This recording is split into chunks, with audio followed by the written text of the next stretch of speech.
Joining me to discuss Israel's information warfare effort is Sut Jhally. He's a professor of communication at the University of Massachusetts and founder and executive director of the Media Education Foundation.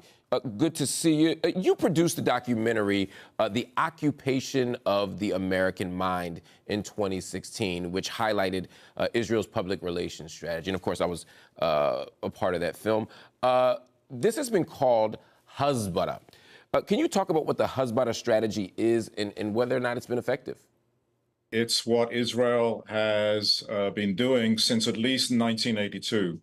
1982 was when, in the invasion of Lebanon, their control of information wasn't that great, and there was a lot of very negative stories on American media. And since then, they decided they're not going to let that happen, and they're going to control American media and the stories and narratives that appear on American media in relationship to the situation in Israel-Palestine. They're going to control that very closely.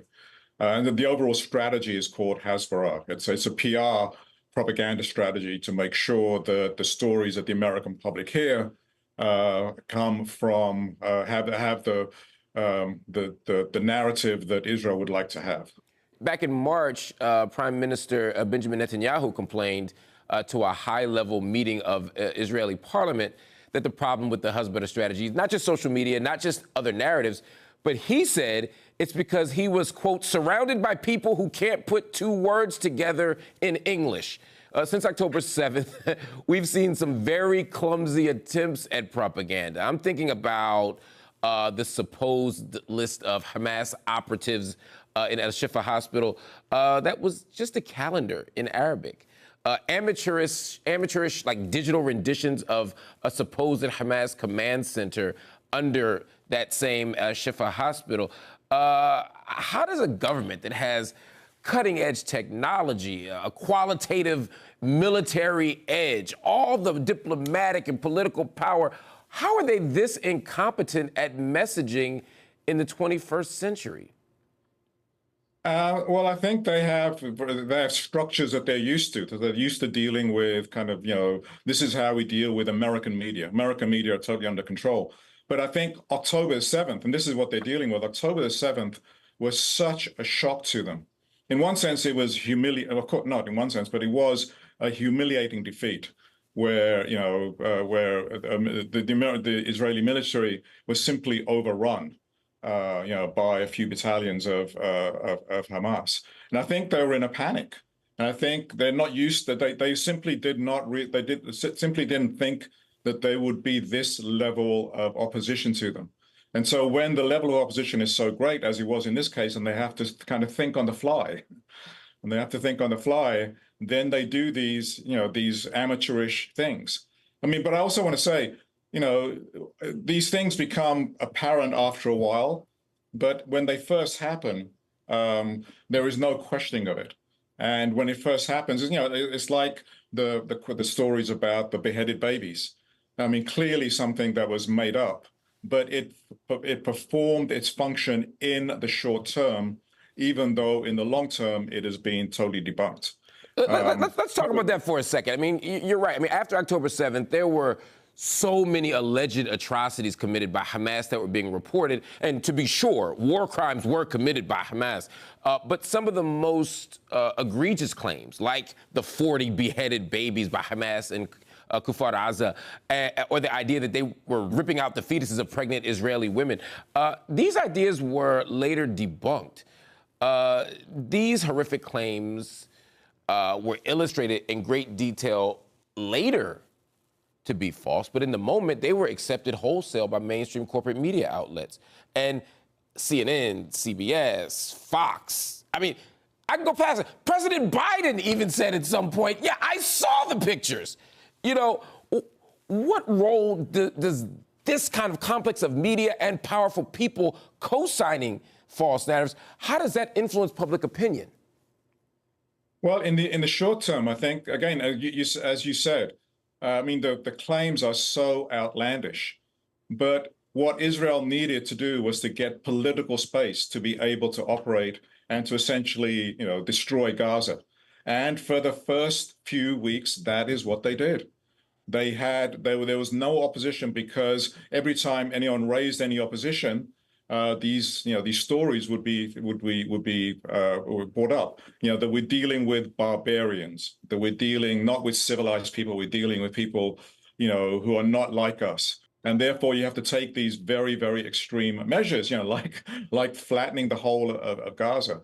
So again, the atrocity propaganda works. It only needs to work in the short term. Let me go back. I mean, there's some historical examples of this, right? If we go back to the first Gulf War, back into the early 1990s, early 91, when Saddam Hussein went into Kuwait. There was not much support among the American population to oppose that, and so there was a propaganda campaign run, actually focusing on Iraqi soldiers ripping babies out of incubators and leaving them on the floor to die. And this then became what American public opinion was rallied around.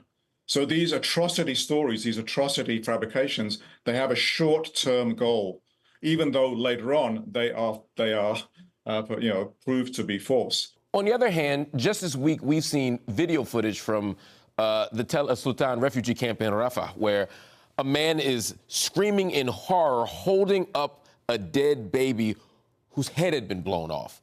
We've heard accounts of parents and children being burnt alive inside of their tents.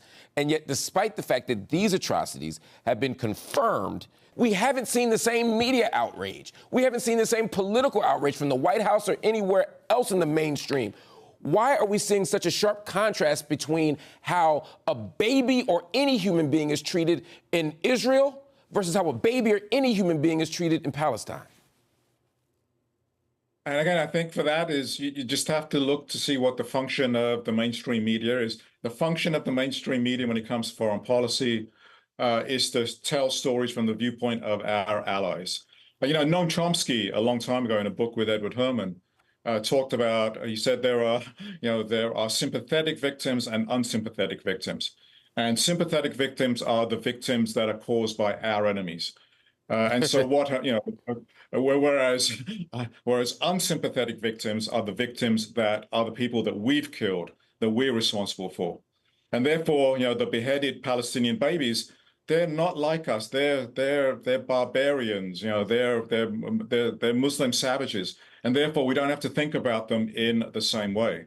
And I mean, you're outraged about this, as you should be, as anyone should be, and as I think more and more people are being outraged by this, and that is, I think, changing the conversation within the country. So in one sense, I think Israeli Hasbara has really broken down, and it's broken down on the edges, but it's increasingly making its way into the mainstream. The American right-wing pro-Israel group, Stand With Us, has claimed that your film, quote, unambiguously accuses American Jewish leaders of involvement in a semi-secret conspiracy, and therefore they're arguing that you perpetuate the trope of, quote, nefarious Jewish scheming. How do you respond to that? How do you respond to the argument that you're advancing anti-Semitism through your critiques and through the way that you critique the media and the Israeli government? I mean, my first response is I simply haven't watched the film, because in the film, we explicitly say that this is not about a Jewish lobby. This is about the Israel lobby. And the Israel lobby is made up not just of Jewish groups, it's made up of Christians, it's made up of American politicians, it's made up of American media. So this is not about religion. This is not about and it's not done as a conspiracy. This is done quite openly, out in the open. But by being accused of being anti-Semitic, it's a way of trying to shut down the discussion. It's a way of trying to shut down the very careful analysis that we give in this, and to instead paint us in these very broad ways. The interesting thing is that these accusations are no longer working, because I think there are broader stories around this now, and a lot of the opposition, of course, to what Israel is doing, comes from Jews, comes from non-Zionist Jews. There was Frank Luntz, the Republican pollster. Yeah. He did some research recently, and the results of it were leaked at the Gray Zone. And he said, the two most dangerous things to Israeli propaganda and to Israeli narratives, the two most dangerous things are when Jews speak out against Israeli policy, and when you see the images of what Israel has been doing in Gaza. Those two things are the most negative things that work against Israeli propaganda. And so when young Jews are saying, for me to be a Jew, for me to live up to my values of Judaism means to stand up against what Israel is doing and stand for the Palestinian people. And I think that's one reason why the anti-Semitism claim, the anti-Semitism accusation is simply not working anymore, because there's so much, counter evidence to it. Sut Jhally, thanks so much for joining us on Upfront. Thanks very much.